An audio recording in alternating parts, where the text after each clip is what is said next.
Gamitin ko muna yung Boya. Boya microphone. Siyempre, free lang ito. Pinadala ni Boya. So, ito siya. Ito siya. Dalawa yung mic. Yan. Pwede rin siyang i-charge dito. Ito ba? Charging. Ito ba dyan? Tapos, so, nag-restock na naman tayo. Puro na lang tayo restock. Okay, magpipit.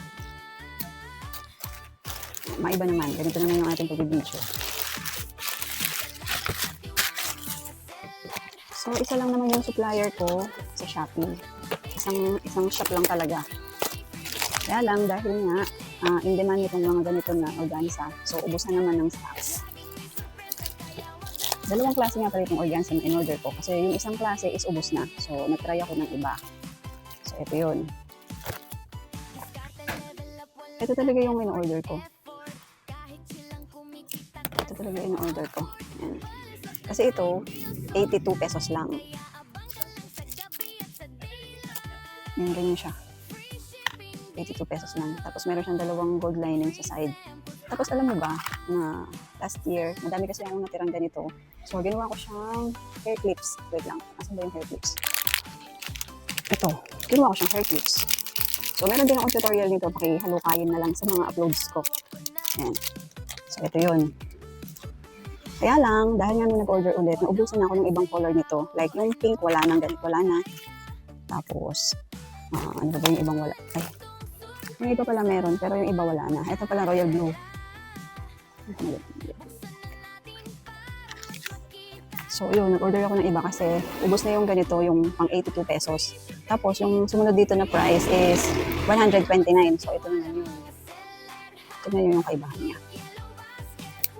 Siyempre, pareho lang itong organza, kaya lang, pupunta tayo dun sa medyo mas makakamura tayo.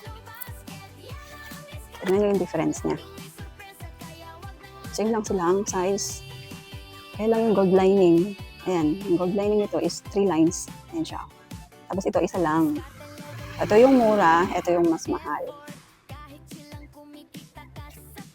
Siyempre, dito tayo sa mura. Same lang naman sila. Kaya lang nga, kaya ubos na. So, ubos na yung ibang colors. Kaya nga, pa-order na ako dun sa 129.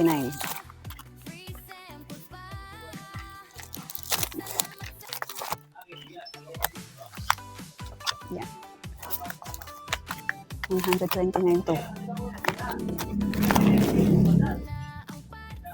Ito na lang pala yung ayun lang pala yung order ko sa 82 pesos. Ayan yung apat. Tapos ito puro 129 na. Ayan. Gagamitin ko nga pala ito sa sa money garland. Ayan.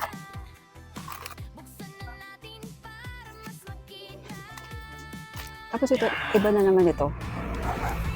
Dito ko din binili sa shop na to. Ito naman siya.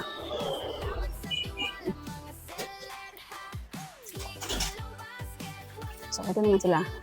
Half inch naman to. So, ayan. Ito, hindi ko pa siya natatry gawing ribbon or yung hair clips. So, pinag-iisipan ko pa kung ano pwede kong gawin pag hindi sila naubos. Pero, yun nga, kahit naman hindi sila maubos, hindi naman sila masisira. Hindi naman sila ma-expire. Pwede ito next year. So, ito yun. Dito ko siya ginagamit. Tapos, order na naman tayo ng tabi muna natin to. Tsaka ito, tabi muna natin to. Actually, madaming nakapromote sa video na ito. Madaming product. Una-una, si Boya. Tapos yung mga organza. Tapos ito naman, yung ginagamit kong OPP. Gamit kong OPP plastic para sa money garland. So, wala na akong available na money garland dito. Na-dispose ko na lahat. Bala ko talaga nag-i-stock, kaya lang wala nga ako ma-stock, puro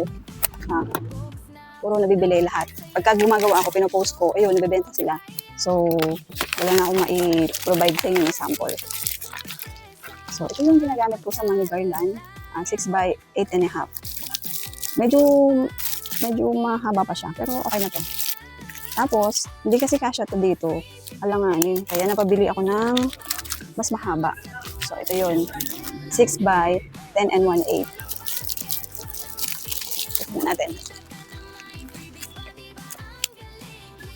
talaga mag-voice over, kaya lang kasi yung iba, naiinis sila pagka naririnig yung mga boses. Mas gusto nila yung background music, yung naririnig nila. So, tinry ko lang mag-voice over kasi para ma-promote nga yung Boya. So, ito, dito ko siya ilalagay. Para sa akin, importante meron silang individual packaging or plastic kasi mas presentable silang tignan. Yan. Mapalim. Mas presentable kasi tingnan ng product pag naka-individual plastic like this.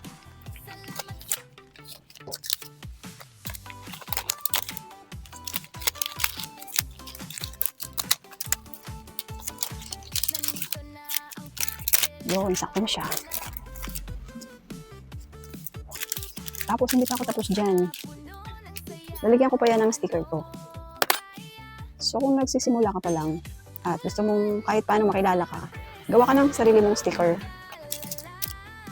Malaking tulong din to kasi nakikita kung kanino gawa at kung sino may gawa. Tapos, lagay mo lang yung kung may YouTube ka, may TikTok ka, kung may FB ka. Yun.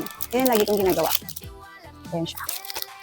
Tapos, itong money, ano ba tawag dito? 3x money envelope, money plastic nito. Ilalagay ko din yung link sa baba. Ang dami ng product sa video na ito. So, yun. Yan yung ating mga bagong budol na naman. Bagong product na check out na naman natin. So, yun lang. Sana marami kayong natututunan sa mga videos na ina-upload ko. At happy crafting! Bye!